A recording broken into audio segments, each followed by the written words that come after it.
Channel Punjabi ਦੇਖ ਰਹੇ ਦਰਸ਼ਕਾਂ ਦਾ ਪ੍ਰੋਗਰਾਮ ਫਰੰਟ ਲਾਈਨ ਵਿੱਚ ਬਹੁਤ-ਬਹੁਤ ਸਵਾਗਤ।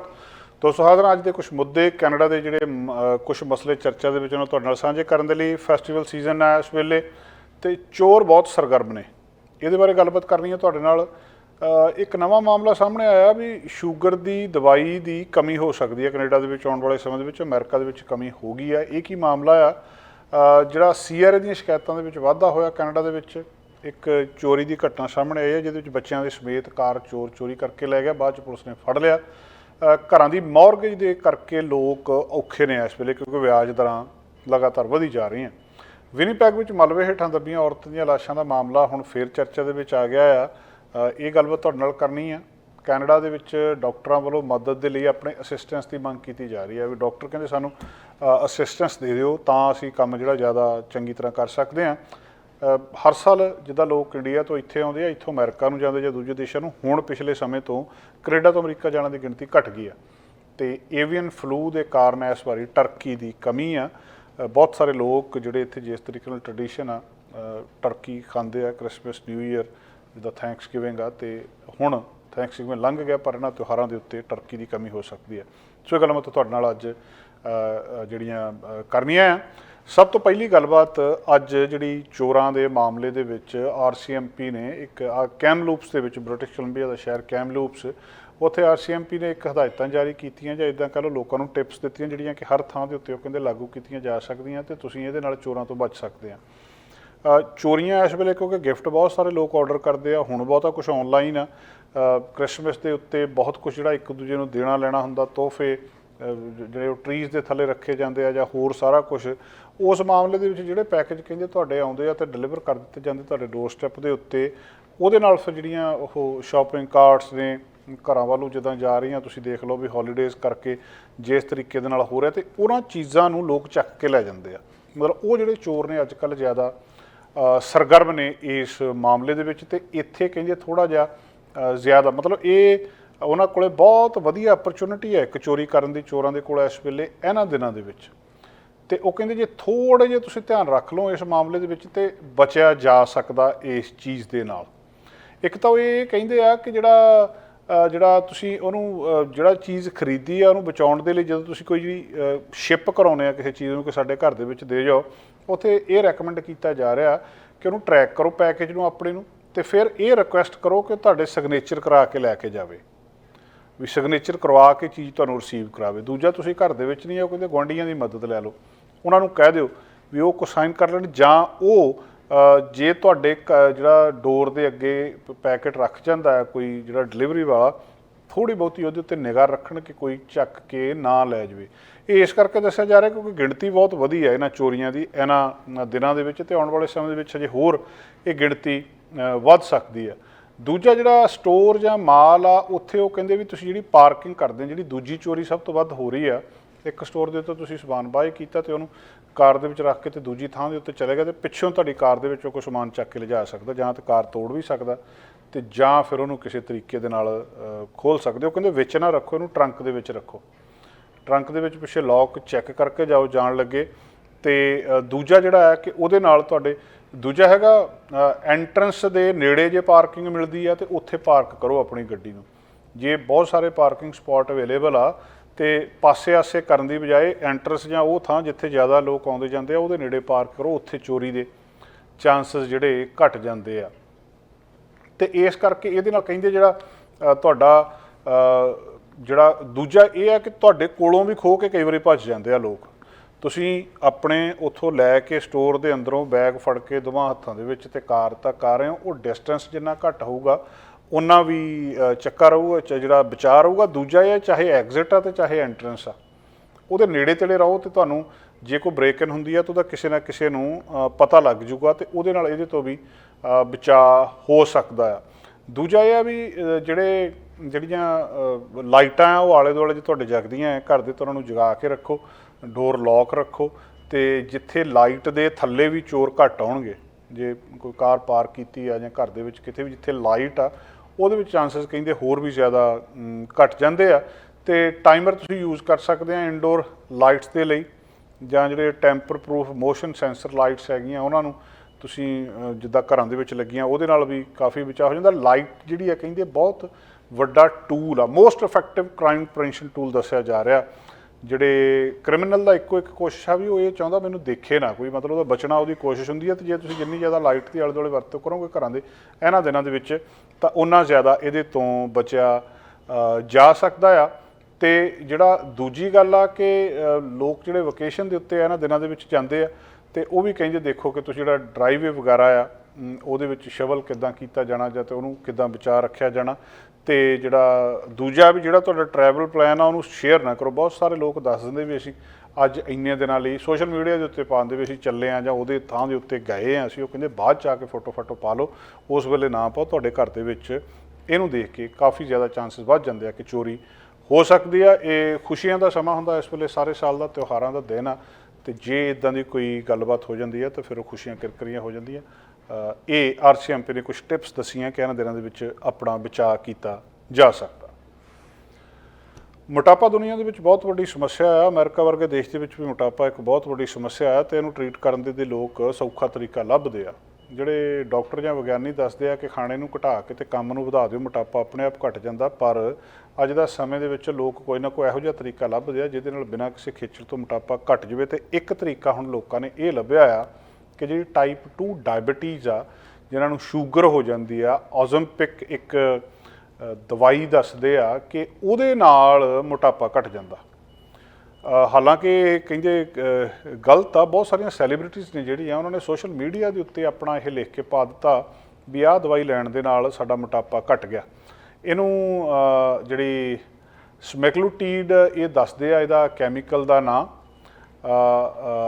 ਸੈਮਾਗਲੂਟੀਡ ਇਹ ਦੱਸਦੇ ਆ। 2017 ਦੇ ਵਿੱਚ US ਫੂਡ ਤੇ ਡਰੱਗ ਐਡਮਿਨਿਸਟ੍ਰੇਸ਼ਨ ਨੇ ਅਪਰੂਵ ਕੀਤੀ ਸੀ ਡਾਇਬਟੀਜ਼ ਨੂੰ ਟਰੀਟ ਕਰਨ ਦੇ ਲਈ। ਮਤਲਬ ਜਿਨ੍ਹਾਂ ਦੇ ਵਿੱਚ ਸ਼ੂਗਰ ਜੇ ਕਿਸੇ ਬੰਦੇ ਨੂੰ ਹੋਈ ਆ, ਟਾਈਪ 2 ਡਾਇਬਟੀਜ਼ ਆ, ਉਹਦੀ ਟਰੀਟਮੈਂਟ ਸੈਮਾਗਲੂਟਾਈਡ ਇਸ ਦਵਾਈ ਦੇ ਨਾਲ ਹੁੰਦੀ ਆ।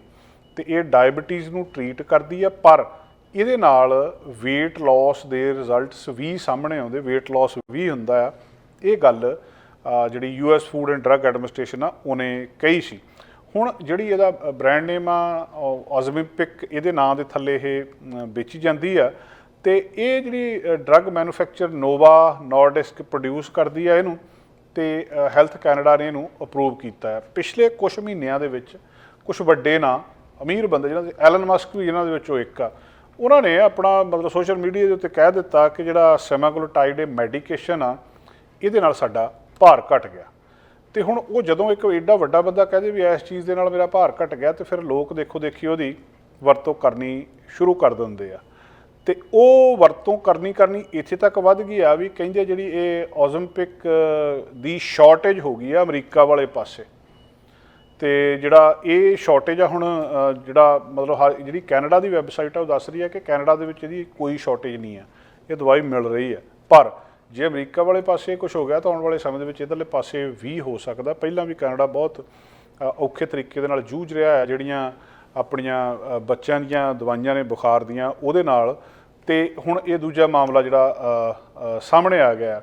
ਔਰ ਤੀਜਾ ਇਹ ਆ ਕਿ ਜੇ ਇਹਦੇ ਨਾਲ ਮਤਲਬ ਇਹਨੂੰ ਦੇਖ ਰਿਹਾ ਵੀ ਕੋਈ ਗਲੋਬਲੀ ਇਹਦੀ ਸ਼ਾਰਟੇਜ ਤਾਂ ਨਹੀਂ ਹੋ ਸਕਦੀ ਦਵਾਈ ਦੀ ਕਿ ਪੂਰੀ ਦੁਨੀਆ ਦੇ ਵਿੱਚ ਹੀ ਸ਼ਾਰਟ ਹੋ ਜਾਵੇ।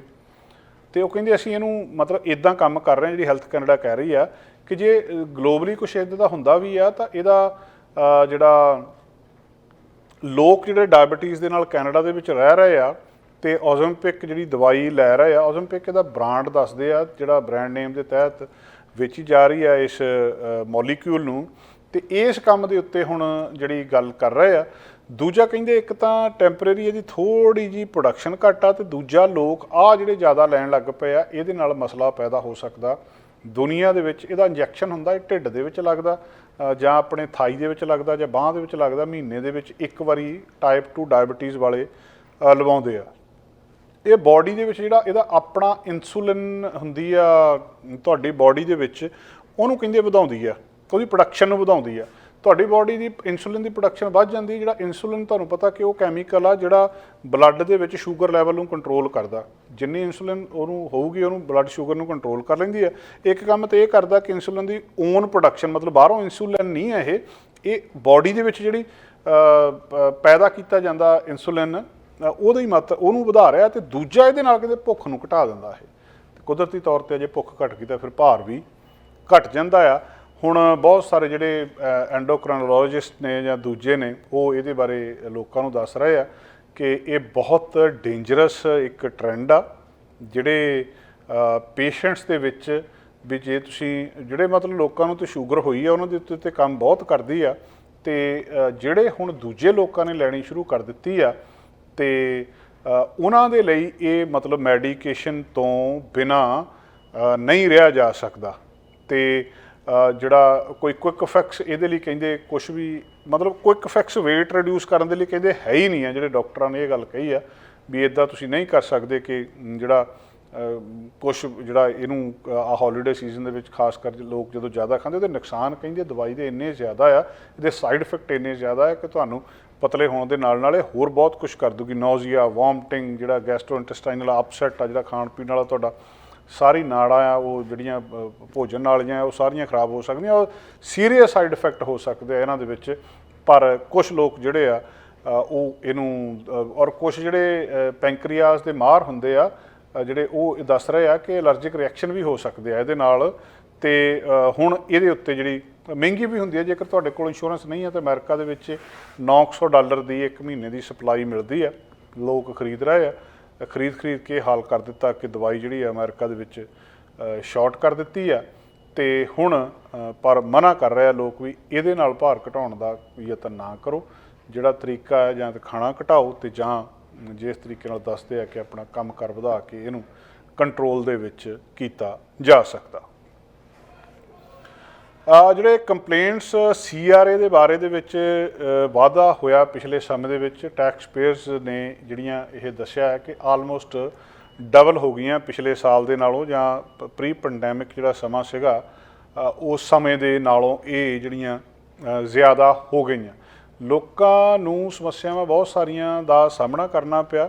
ਕੰਪਲੇਂਟਸ ਦਾ ਮੁੱਖ ਮੁੱਦਾ ਇਹ ਆ ਕਿ ਜਿਹੜੇ ਕੋਵਿਡ-19 ਰਿਲੇਟਡ ਬੈਨੀਫਿਟ ਸੀਗੇ ਉਹ ਨਹੀਂ ਸੀ ਲੋਕਾਂ ਨੂੰ ਪੂਰੇ ਮਿਲ ਰਹੇ।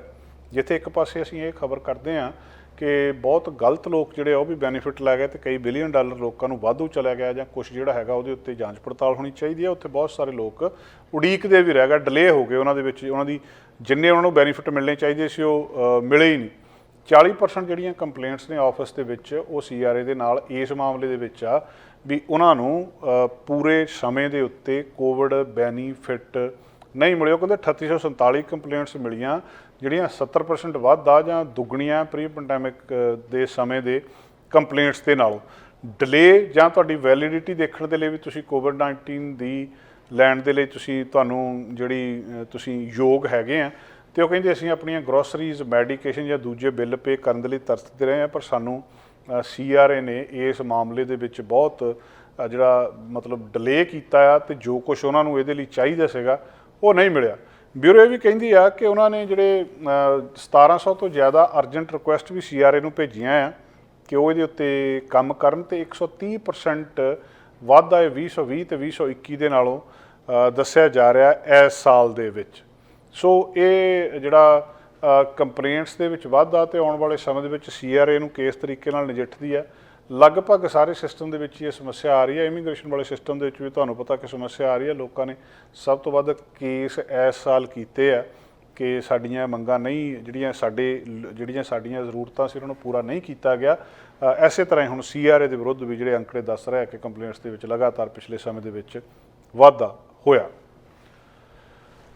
ਕੈਨੇਡਾ ਦੇ ਵਿੱਚ ਚੋਰੀਆਂ ਕਾਰਾਂ ਦੀਆਂ ਹੁੰਦੀਆਂ, ਅਸੀਂ ਬਹੁਤ ਵਾਰੀ ਗੱਲਾਂ ਬਾਤਾਂ ਸਾਂਝੀਆਂ ਕੀਤੀਆਂ, ਤੇ ਥੋੜ੍ਹਾ ਜਿਹਾ ਕਹਿੰਦੇ ਇਸ ਗੱਲ ਕਰਕੇ ਵੀ ਵਿਚਾਰ ਰੱਖਣਾ ਚਾਹੀਦਾ ਕਿ ਕਾਰ ਨੂੰ ਲੌਕ ਕਰਕੇ ਜਾਂ ਚੰਗੀ ਤਰ੍ਹਾਂ ਬਚਾਅ ਨਾਲ ਜਾਓ। ਘਟਨਾ ਮੇਰਠ ਦੀ ਆ, ਬ੍ਰਿਟਿਸ਼ ਕੋਲੰਬੀਆ ਦੇ ਵਿੱਚ ਸ਼ਹਿਰ ਆ ਕੈਮਲੂਪਸ ਦੇ ਨੇੜੇ ਮੇਰਠ ਦੇ ਵਿੱਚ ਇੱਕ ਘਟਨਾ ਵਾਪਰੀ ਆ। ਇੱਕ ਵਹੀਕਲ ਚੋਰੀ ਹੋ ਗਿਆ, ਤੇ ਵਹੀਕਲ ਦੇ ਵਿੱਚ 2 ਬੱਚੇ ਸੀਗੇ ਅੰਦਰ, ਤੇ ਪਿਛਲੇ ਹਫ਼ਤੇ ਦੀ ਗੱਲ ਆ ਇਹ, ਸਕੂਲ ਦੇ ਬਾਹਰ, ਤੇ ਉਹ ਬੱਚੇ ਵੀ ਨਾਲ ਹੀ ਚਲੇ ਗਏ। ਬਾਅਦ ਦੇ ਵਿੱਚ ਕਹਿੰਦੇ ਇਹ ਗੱਲਬਾਤ ਪਤਾ ਲੱਗੀ ਹੈ, ਮਤਲਬ ਇਹ ਇੱਕ ਬੁਰੇ ਸੁਪਨੇ ਵਾਂਗੂ ਲੱਗਦਾ ਉਸ ਮਾਂ ਦੇ ਲਈ। ਬੈਰਨ ਉਹ ਦੱਸ ਰਹੀ ਆ ਕਿ ਉਹਨੇ ਡ੍ਰੌਪ ਕਰਨਾ ਸੀ ਆਪਣੇ ਜਿਹੜਾ ਬੱਚਿਆਂ ਦੇ ਵਿੱਚੋਂ ਸਕੂਲ ਦੇ 3 ਵਜੇ ਦੇ ਨੇੜੇ ਫਰਾਈਡੇ ਨੂੰ, ਤੇ ਉੱਥੋਂ ਉਹਨੇ ਆਪਣੇ ਜਿਹੜਾ 6 ਸਾਲ ਦਾ ਇੱਕ ਬੱਚਾ ਸੀ ਉਹਦਾ, ਤੇ ਇੱਕ 4 ਸਾਲ ਦਾ ਬੱਚਾ ਸੀ, ਉਹਨੇ ਉਹਨਾਂ ਦੋਵਾਂ ਨੂੰ ਬਾਸਕਟ ਦੇ ਵਿੱਚ ਉੱਥੇ ਕਾਰ ਦੇ ਵਿੱਚ ਹੀ ਜਿਹੜਾ ਬੈਕ ਸੀਟ ਦੇ ਉੱਤੇ ਉੱਥੇ ਕਾਰ ਦੇ ਵਿੱਚ ਹੀ ਉਹਨਾਂ ਨੂੰ ਛੱਡ ਦਿੱਤਾ ਤੇ ਵਹੀਕਲ ਨੂੰ ਉੱਥੇ ਛੱਡ ਕੇ ਆਪ ਉਹ ਚਲੇ ਗਈ। ਹੁਣ 2 ਬੱਚੇ ਅੰਦਰ ਆ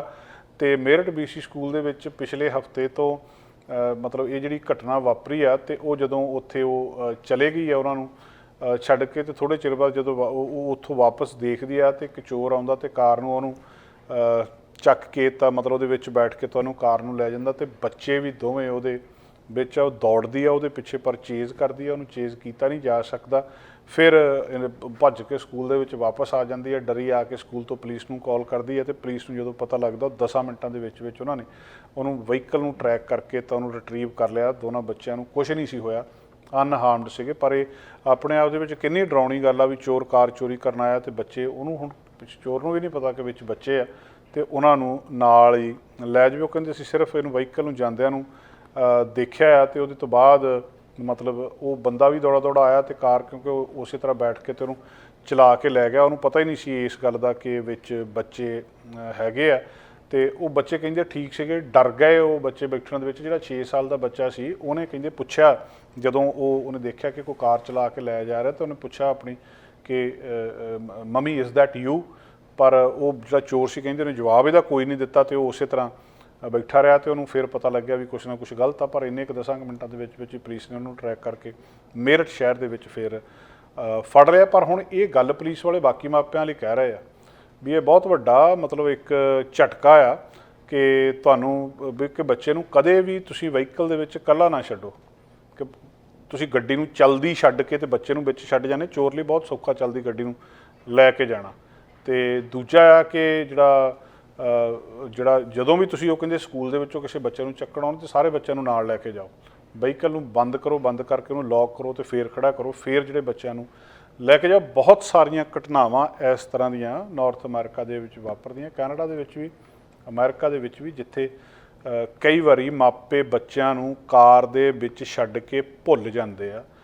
ਕਈ ਥਾਵਾਂ 'ਤੇ ਇਸ ਤਰ੍ਹਾਂ ਦੀਆਂ ਘਟਨਾਵਾਂ ਵਾਪਰੀਆਂ ਕਿ ਜਿਹੜੇ 2 ਬੱਚੇ ਸੀਗੇ, ਇੱਕ ਬੱਚੇ ਨੂੰ ਕੱਢ ਕੇ ਅੰਦਰ ਲੈ ਗਏ ਤੇ ਦੂਜਾ ਬੱਚਾ ਕਾਰ ਦੇ ਵਿੱਚ ਹੀ ਬਾਹਰ ਪਿਆ ਰਿਹਾ ਤੇ ਉਹ ਗਰਮੀ ਇੰਨੀ ਜ਼ਿਆਦਾ ਸੀ ਕਿ ਬੰਦ ਕਾਰ ਦੇ ਵਿੱਚ ਬੱਚੇ ਦੀ ਮੌਤ ਹੋ ਗਈ। ਬਹੁਤ ਸਾਰੇ ਬੱਚਿਆਂ ਦੀਆਂ ਇਸ ਤਰੀਕੇ ਦੇ ਨਾਲ ਮੌਤਾਂ ਹੋ ਜਾਂਦੀਆਂ। ਕਈ ਵਾਰੀ ਇੱਦਾਂ ਹੁੰਦਾ ਕਿ ਇੱਕ ਬੱਚੇ ਨੂੰ ਸਕੂਲ ਡਰੋਪ ਕਰਕੇ ਦੂਜਾ ਬੱਚਾ ਕਾਰ ਦੇ ਵਿੱਚ ਆ, ਉਹ ਕਾਰ ਘਰ ਦੇ ਬਾਹਰ ਪਾਰਕ ਕਰਕੇ ਦੂਜੀ ਕਾਰ ਚੱਕ ਕੇ ਕੰਮ 'ਤੇ ਚਲੇ ਗਿਆ ਤੇ ਜਦੋਂ ਸ਼ਾਮ ਨੂੰ ਚੇਤਾ ਆਇਆ ਵੀ ਮੈਂ ਬੱਚੇ ਨੂੰ ਤਾਂ ਕਾਰ ਦੇ ਵਿੱਚ ਹੀ ਛੱਡ ਗਿਆ ਸੀ ਤਾਂ ਉਹਨਾਂ ਬੱਚਿਆਂ ਦੀ ਬਹੁਤ ਦਰਦਨਾਕ ਮੌਤ ਹੋਈ ਹੈ।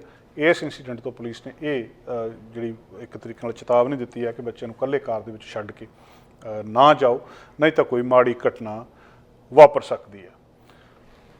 ਦੋਸਤੋ, ਇੰਟਰਸਟ ਰੇਟ ਲਗਾਤਾਰ ਵਧੇ ਆ, ਆਪਾਂ ਗੱਲਬਾਤ ਕੀਤੀ ਆ। ਅੱਜ ਅਮਰੀਕਾ ਦੇ ਵਿੱਚ ਵੀ ਇੰਟਰਸਟ ਰੇਟ ਵਧੇ ਆ, 7 ਲਗਾਤਾਰ ਜਿਹੜੇ ਇੰਟਰਸਟ ਰੇਟ ਹਾਈਕ ਸੀ। ਹੁਣ ਮਾਮਲਾ ਇਹ ਪੈਦਾ ਹੋ ਰਿਹਾ ਵੀ ਇਹਦਾ ਲੋਕਾਂ ਦੇ ਉੱਤੇ ਅਸਰ ਕੀ ਹੋ ਰਿਹਾ। ਜਿਹੜੇ ਕ੍ਰੈਡਿਟ ਕਾਰਡ ਨੇ, ਲਾਈਨ ਆਫ ਕ੍ਰੈਡਿਟ ਆ ਜਾਂ ਓਪਨ ਮੌਰਗੇਜਸ ਨੇ, ਉਹਨਾਂ ਦੇ ਉੱਤੇ ਤਾਂ ਬਹੁਤ ਵੱਡਾ ਇਹਦਾ ਅਸਰ ਪਿਆ ਹੀ ਆ, ਅਸੀਂ ਸਾਰੇ ਜਾਣਦੇ ਹਾਂ। ਪਰ ਇਹਦਾ ਹੁਣ ਅਸਰ ਨਾ ਲੋਕਾਂ ਦੇ ਉੱਤੇ ਹੌਲੀ ਹੌਲੀ ਪੈਣਾ ਸ਼ੁਰੂ ਹੋਣਾ। ਹੌਲੀ ਹੌਲੀ ਪੈਣ ਦਾ ਮਤਲਬ ਕੀ ਆ ਕਿ ਜਿਹੜੀ ਫਿਕਸ ਰੇਟ ਮੌਰਗੇਜ ਆ, ਜਦੋਂ ਉਹਨੇ ਰੀਨਿਊ ਹੋਣਾ ਆ, ਜਦੋਂ ਉਹਦੀ ਵਾਰੀ ਆਉਣੀ ਆ, ਉਸ ਵੇਲੇ ਅਸਲ ਦੇ ਵਿੱਚ ਇਸ ਵਧੇ ਹੋਏ ਇੰਟਰਸਟ ਰੇਟਾਂ ਦਾ ਲੋਕਾਂ ਦੇ ਉੱਤੇ ਅਸਰ ਪੈਣਾ ਤੇ ਫਿਰ ਹਾਲਤ ਥੋੜ੍ਹੀ ਜਿਹੀ ਮਾੜੀ ਹੋ ਸਕਦੀ ਹੈ। ਬਹੁਤ ਸਾਰੇ ਲੋਕ ਆ ਜਿਹੜੇ 5 ਸਾਲ ਦੇ ਲਈ, 3 ਸਾਲ ਦੇ ਲਈ ਉਹਨਾਂ ਦੀ ਮੌਰਗੇਜ ਫਿਕਸ ਹੋ ਜਾਂਦੀ ਆ ਤੇ ਫਿਰ ਅਜੇ ਤੱਕ ਜਿਹੜੇ ਬੰਦੇ ਦੀ ਮੌਰਗੇਜ ਫਿਕਸ ਆ ਉਹਨੂੰ ਕੋਈ ਅਸਰ ਨਹੀਂ ਹੈ ਇਹਦਾ ਕਿ 7 ਵਾਰੀ ਵੱਧ ਗਿਆ ਜਾਂ 8 ਵਾਰੀ ਵੱਧ ਗਿਆ, ਕਿਉਂਕਿ ਉਹਨੇ ਪਹਿਲਾਂ 2 ਸਾਲ ਪਹਿਲਾਂ ਜਾਂ 3 ਸਾਲ ਪਹਿਲਾਂ ਫਿਕਸ ਕਰਾ ਲਈ ਸੀਗੀ ਤੇ ਉਹਨਾਂ ਰੇਟ ਹੀ ਪੇ ਕਰੀ ਜਾ ਰਿਹਾ ਅਗਲੇ 5 ਸਾਲ ਦੇ ਲਈ। ਅਮਰੀਕਾ ਦੇ ਵਿੱਚ ਇਹਦਾ ਮਤਲਬ ਪੈਟਰਨ ਉਲਟ ਹੁੰਦਾ ਹੈ। ਉੱਥੇ ਇੱਕ ਵਾਰੀ ਜਿਹੜੀ ਮੌਰਗੇਜ ਫਿਕਸ ਹੋ ਜਾਂਦੀ ਹੈ ਉਹ ਸਦਾ ਹੀ ਫਿਕਸ ਰਹਿੰਦੀ ਹੈ, ਵੀ ਤੁਸੀਂ 25 ਸਾਲਾਂ ਦੇ ਲਈ ਉਹੀ ਰੇਟ ਦੇਈ ਜਾਂਦੇ ਜਿਹੜੇ ਰੇਟ ਦੇ ਉੱਤੇ ਮੌਰਗੇਜ ਲਈ ਸੀ। ਇੱਥੇ ਕੈਨੇਡਾ ਦੇ ਵਿੱਚ ਆਪਣੇ ਐਮੋਰਟਾਈਜੇਸ਼ਨ ਜਿੰਨੀ ਹੁੰਦੀ ਆ ਉਹਨੂੰ ਥੋੜ੍ਹੇ ਚਿਰ ਲਈ ਫਿਕਸ ਕਰਵਾ ਲਿਆ ਜਾਂਦਾ ਕਿ 3 ਸਾਲ ਬਾਅਦ ਫਿਰ ਰਿਨਿਊ ਕਰਵਾਈ ਜਾਂਦੀ ਹੈ, 5 ਸਾਲ ਬਾਅਦ ਫਿਰ ਰਿਨਿਊ ਕਰਵਾਈ ਜਾਂਦੀ ਆ। ਹੁਣ ਜਿਨ੍ਹਾਂ ਲੋਕਾਂ ਦਾ ਮੌਰਗੇਜ ਰਿਨਿਊ ਕਰਨ ਦਾ ਟਾਈਮ ਨੇੜੇ ਆ ਗਿਆ, ਉਹਨਾਂ ਦੀ ਹਾਲਤ ਜਿਹੜੀ ਆ ਮਾੜੀ ਆ ਤੇ ਲੋਕ ਹੁਣ ਸੋਚਣ ਲੱਗ ਪਏ ਵੀ ਆਪਣੇ ਘਰ ਵੇਚ ਦਈਏ, ਕਿਉਂਕਿ ਮੌਰਗੇਜ ਦਿੱਤੀ ਨਹੀਂ ਜਾਂਦੀ। ਮੰਨ ਲਓ ਜੇ ਕਿਸੇ ਦੀ 2000 ਮੌਰਗੇਜ ਸੀਗੀ ਤੇ ਉਹ 4500 ਤੱਕ ਪਹੁੰਚ ਗਈ ਆ ਤੇ 2000 ਵਾਲੇ ਲਈ ਜਿਹੜਾ 2000 ਦਿੰਦਾ ਸੀ ਮਹੀਨੇ ਦਾ, ਉਹਦੇ ਲਈ 4500 ਦੇਣਾ ਸੱਚਮੁੱਚ ਥੋੜ੍ਹਾ ਜਿਹਾ ਔਖਾ ਆ। ਔਰ ਇੱਕ ਨਹੀਂ, ਹੁਣ ਇਹਦੇ ਕਈ ਲੋਕ ਹੌਲੀ ਹੌਲੀ ਇੱਕ ਇੱਕ ਕਰਕੇ ਸਾਹਮਣੇ ਆ ਰਹੇ, ਔਰ ਆਉਣ ਵਾਲੇ ਸਮੇਂ ਦੇ ਵਿੱਚ ਇਹ ਗਿਣਤੀ ਵਧਣੀ ਹੈ ਜੇ ਇੰਟਰਸਟ ਰੇਟ ਨਾ ਘਟਣ। ਇੰਟਰਸਟ ਰੇਟ ਘਟਣ ਵਾਲੀ ਗੱਲਬਾਤ ਹਜੇ ਨਜ਼ਰ ਨਹੀਂ ਆ ਰਹੀ, ਕਿਉਂਕਿ ਪੈਂਡੈਮਿਕ ਦੇ ਵਿੱਚ ਹਿਸਟੋਰਿਕ ਲੋ ਸੀ ਇੰਟਰਸਟ ਰੇਟ, ਇੰਨੇ ਲੋਕ ਕਦੇ ਹੋਏ ਨਹੀਂ ਹਿਸਟਰੀ ਦੇ ਵਿੱਚ ਜਿੱਥੇ ਤੱਕ ਚਲੇ ਗਏ ਸੀਗੇ। ਤੇ ਹੁਣ ਇਹ ਹੌਲੀ ਹੌਲੀ ਉੱਪਰ ਨੂੰ ਜਾਣੇ ਸ਼ੁਰੂ ਹੋ ਗਏ ਆ ਤੇ ਬਹੁਤ ਸਾਰੇ ਲੋਕ ਆ ਜਿਹੜੇ ਇਹਦੇ ਬਾਰੇ ਆਪਣੇ ਕੰਸਰਨ ਦੱਸ ਰਹੇ ਆ ਕਿ ਸਾਡੀ ਮੌਰਗੇਜ ਜਿਹੜੀ ਪਹਿਲਾਂ ਮਤਲਬ ਕੁਝ ਲੋਕਾਂ ਨੇ ਬਹੁਤੇ ਲੋਕਾਂ ਦੀ 1 ਸਾਲ ਟਰਮ ਦੇ ਉੱਤੇ ਵੀ ਇਹ ਮੌਰਗੇਜ ਹੁੰਦੀ ਹੈ ਕਿ ਇੱਕ ਵਿਅਕਤੀ ਨੇ ਆਪਣੀ ਕਹਾਣੀ ਸਾਂਝੀ ਕੀਤੀ ਹੈ ਕਿ 3.5 ਦੇ ਉੱਤੇ 1 ਸਾਲ ਦੇ ਲਈ ਮੌਰਗੇਜ ਫਿਕਸ ਕੀਤੀ ਸੀ, ਉਹ ਵੀ ਬੀ ਲੈਂਡਰ ਕੋਲੋਂ। ਜਿਹੜੇ ਪ੍ਰਾਈਮ ਮੌਰਗੇਜ ਲੈਂਡਰ ਹੁੰਦੇ ਆ ਜਾਂ ਏ ਲੈਂਡਰ ਹੁੰਦੇ ਆ ਜਿਨ੍ਹਾਂ ਦੇ ਵਿੱਚ ਕੈਨੇਡਾ ਦੀਆਂ ਵੱਡੀਆਂ ਬੈਂਕਾਂ ਆਉਂਦੀਆਂ ਜਾਂ ਕ੍ਰੈਡਿਟ ਯੂਨੀਅਨ ਆਉਂਦੀਆਂ, ਬੀ ਲੈਂਡਰ ਉਹਨਾਂ ਨੂੰ ਕਹਿੰਦੇ ਜਿਹੜੀਆਂ ਆਪਣੇ ਕੋਈ ਟਰਸਟ ਕੰਪਨੀਜ਼ ਜਾਂ ਕੁਛ ਇੱਦਾਂ ਦੇ ਅਲਟਰਨੇਟਿਵ ਹੁੰਦੇ ਆ ਕਿ ਜਿਹੜੇ ਬੈਂਕਾਂ ਦੇ ਵਿੱਚੋਂ ਜਾਂ ਕ੍ਰੈਡਿਟ ਯੂਨੀਅਨ ਦੇ ਵਿੱਚ ਬੰਦਾ ਐਲੀਜੀਬਲ ਨਹੀਂ ਹੁੰਦਾ, ਉਹ ਬੀ ਲੈਂਡਰ ਦੇ ਉੱਤੋਂ ਵੱਧ ਵਿਆਜ ਦੇ ਉੱਤੇ ਮੌਰਗੇਜ ਲੈ ਲੈਂਦਾ ਅਤੇ ਉਹ ਆਮ ਤੌਰ ਦੇ ਉੱਤੇ ਥੋੜ੍ਹੇ ਸਮੇਂ ਲਈ ਫਿਕਸ ਕੀਤੀ ਜਾਂਦੀ ਆ 1 ਸਾਲ ਦੇ ਲਈ। ਹੁਣ ਜਿਹੜੇ ਉਹਦੇ ਵਿੱਚ ਆ ਗਏ, ਦੂਜਾ ਇਹ ਆ ਕਿ ਮੌਰਗੇਜ ਦੀ ਕੁਆਲੀਫਿਕੇਸ਼ਨ ਦਾ ਫਰਕ ਪੈ ਰਿਹਾ ਕਿ ਜਦੋਂ ਤੁਸੀਂ ਮੌਰਗੇਜ ਲੈਂਦੇ ਆ ਉਸ ਵੇਲੇ ਤੁਹਾਨੂੰ ਕੁਆਲੀਫਾਈ ਕਰਕੇ ਦੇਖਦੇ, ਅਤੇ ਜਦੋਂ ਰੀਨਿਊ ਕਰਾਉਂਦੇ ਆ ਫਿਰ ਵੀ ਕੁਆਲੀਫਾਈ ਕਰਨਾ ਪੈਂਦਾ ਤੁਹਾਨੂੰ। ਲਗਭਗ ਕਿਹਾ ਜਾਂਦਾ ਕਿ ਸਾਰੇ ਨਿਯਮ ਹੀ ਉਸੇ ਤਰ੍ਹਾਂ ਲਾਗੂ ਕਰਨੇ ਪੈਂਦੇ ਜਿੱਦਾਂ ਤੁਸੀਂ ਨਵੀਂ ਮੌਰਗੇਜ ਲੈਣੀ ਹੁੰਦੀ ਹੈ। ਸੋ ਉਸ ਵੇਲੇ ਹੁਣ ਲੋਕਾਂ ਨੂੰ ਉਹ ਵੀ ਸੰਕਟ ਆ ਰਿਹਾ ਕਿ ਕੁਛ ਲੋਕ ਇਹ ਵੀ ਉਸ ਕੈਟਾਗਰੀ ਦੇ ਵਿੱਚ ਵੀ ਆਉਣਗੇ ਜਿਹੜੇ ਕੁਆਲੀਫਾਈ ਨਹੀਂ ਕਰ ਸਕਣਗੇ ਉਸ ਮੌਰਗੇਜ ਦੇ ਲਈ, ਕਿਉਂਕਿ ਇੰਟਰਸਟ ਰੇਟ ਵੱਧ ਚੁੱਕੇ ਆ। ਮਤਲਬ ਇੱਕ ਜਿਹੜਾ ਬੰਦਾ ਪਹਿਲਾਂ 5 ਲੱਖ ਦੀ ਮੌਰਗੇਜ ਲਈ ਕੁਆਲੀਫਾਈ ਕਰਦਾ ਸੀ, ਹੋ ਸਕਦਾ ਹੁਣ 3 ਲੱਖ ਲਈ ਰਹਿ ਗਿਆ, ਅਤੇ ਜੇ ਉਹਦੇ ਲਈ ਕੁਆਲੀਫਾਈ, ਉਹਦੇ ਸਿਰ ਦੇ ਉੱਤੇ ਅਜੇ ਵੀ 5 ਲੱਖ ਦਾ ਕਰਜ਼ਾ ਜਾਂ 4 ਲੱਖ ਦਾ ਕਰਜ਼ਾ ਹੈਗਾ, ਤਾਂ ਉਹਨੂੰ ਉਹਦੇ ਲਈ ਕੁਆਲੀਫਾਈ ਕਰਨਾ ਪੈਣਾ। ਫਿਰ ਉਹ ਵੀ ਇੱਕ ਵੱਡੀ ਸਮੱਸਿਆ ਇਸ ਵੇਲੇ ਆ ਰਹੀ ਹੈ। ਅਤੇ ਫਿਰ ਉਹ ਜਿਹੜੀ ਕੈਟਾਗਰੀ ਆ, ਦੂਜੇ ਪਾਸੇ ਉਹਨਾਂ ਕੋਲ 2-3 ਆਪਸ਼ਨ ਬਚ ਜਾਂਦੀਆਂ, ਜਾਂ ਤਾਂ ਉਹ ਬੀ ਲੈਂਡਰ ਕੋਲ ਚਲੇ ਜਾਂਦੇ ਆ, ਜਾਂ ਇੱਕ ਹੋਰ ਤਰੀਕਾ ਜਿਹੜਾ ਇਹ ਕਰਦੇ ਆ ਕਿ ਇਹਦੀ ਐਮੋਟਾਈਜੇਸ਼ਨ ਦਾ ਜਿਹੜਾ ਉਹ ਪੀਰੀਅਡ ਆ ਉਹਨੂੰ ਵਧਾ ਲੈਂਦੇ। ਮੰਨ ਲਓ ਕਿਸੇ ਨੇ 20 ਸਾਲਾਂ ਦੇ ਲਈ ਕਰਾਈ, ਉਹ 45 ਸਾਲਾਂ ਲਈ ਕਰਾ ਲੂਗਾ।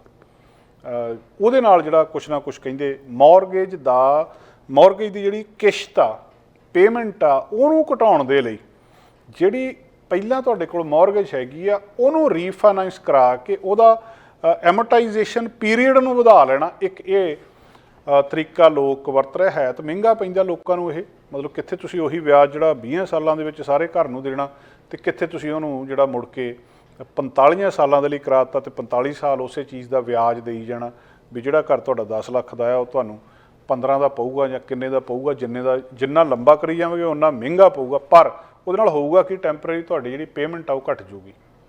ਹੁਣ ਤੁਸੀਂ ਜੇ ਤੁਹਾਡੀ 2000 ਤੋਂ 3500 ਪੇਮੈਂਟ ਹੋ ਗਈ ਆ ਤਾਂ ਹੁਣ ਤੁਸੀਂ ਉਹਨੂੰ 2000 ਰੱਖ ਲਓ, ਪਰ ਸਾਲ ਜਿਹੜੇ ਆ ਉਹਦੇ 45 ਤੁਹਾਨੂੰ ਪੇ ਕਰਨਾ ਪਊਗਾ। ਇੱਕ ਤਰੀਕਾ ਇਹ ਵੀ ਹੈ ਇਸ ਵੇਲੇ ਜਿਹੜੇ ਕੈਨੇਡੀਅਨਸ ਨੇ ਉਹ ਵਰਤ ਰਹੇ ਨੇ। ਹਜੇ ਤੱਕ ਇਹ ਚੱਲ ਰਿਹਾ ਹੈ ਫਿਕਸਡ ਮੌਰਗੇਜ ਵਾਲਿਆਂ ਦੇ ਲਈ। ਜਦੋਂ ਹੁਣ ਜਿਹਦੀ ਵਾਰੀ ਆਈ ਜਾਂਦੀ ਆ ਰੀਨਿਊ ਕਰਨ ਦੀ, ਉਹ ਹੀ ਥੋੜ੍ਹਾ ਜਿਹਾ ਸੰਕਟ ਦੇ ਵਿੱਚ ਆ ਰਿਹਾ ਆ, ਅਤੇ ਲੋਕ ਇਸ ਗੱਲ ਤੋਂ ਪਰੇਸ਼ਾਨ ਨੇ ਕਿ ਮੌਰਗੇਜ ਨੂੰ ਪੇ ਕਿਸ ਤਰੀਕੇ ਦੇ ਨਾਲ ਕਰਨਾ।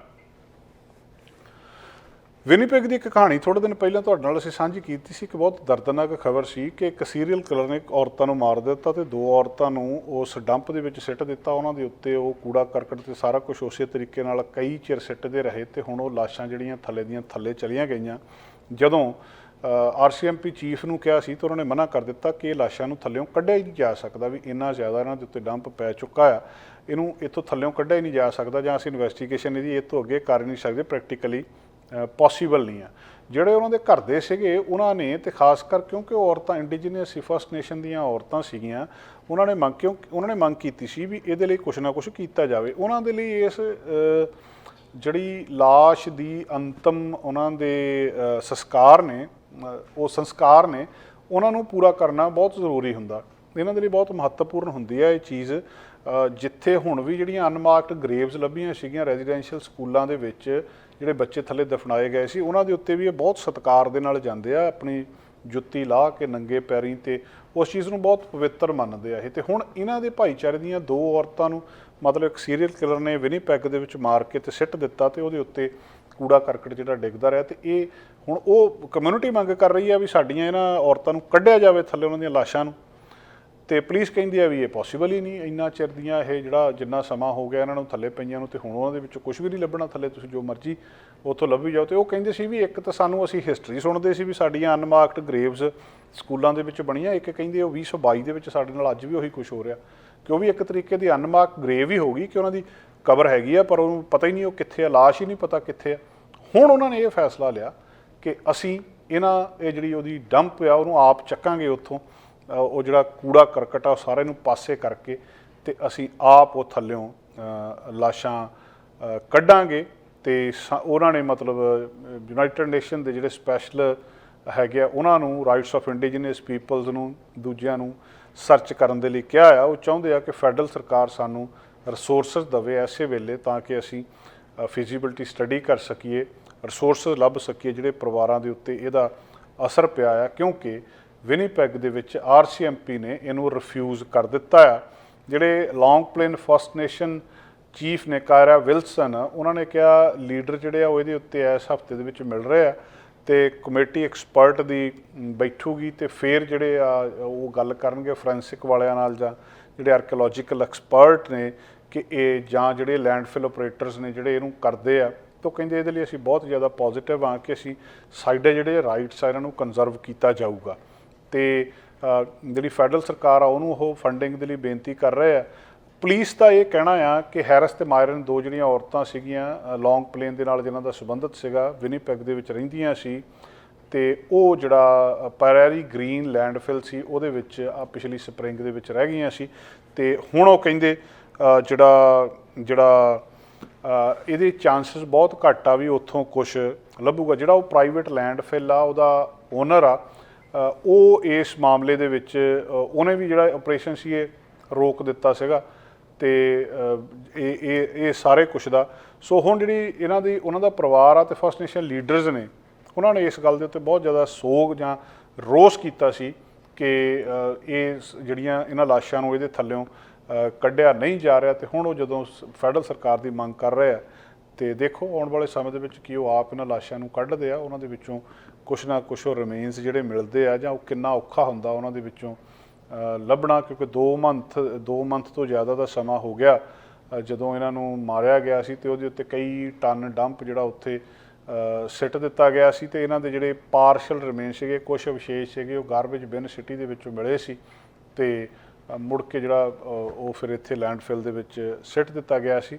ਸੋ ਹੁਣ ਇਹਦਾ ਕੀ ਉਹ ਕਿਸੇ ਤਰੀਕੇ ਦੇ ਨਾਲ ਸਫਲ ਹੋ ਸਕਦੀ ਹੈ ਜਾਂ ਨਹੀਂ, ਆਉਣ ਵਾਲੇ ਦਿਨਾਂ ਦੇ ਵਿੱਚ ਇੱਕ ਬਹੁਤ ਮਹੱਤਵਪੂਰਨ ਗੱਲਬਾਤ ਜਿਹੜੀ ਸਾਹਮਣੇ ਆਊਗੀ।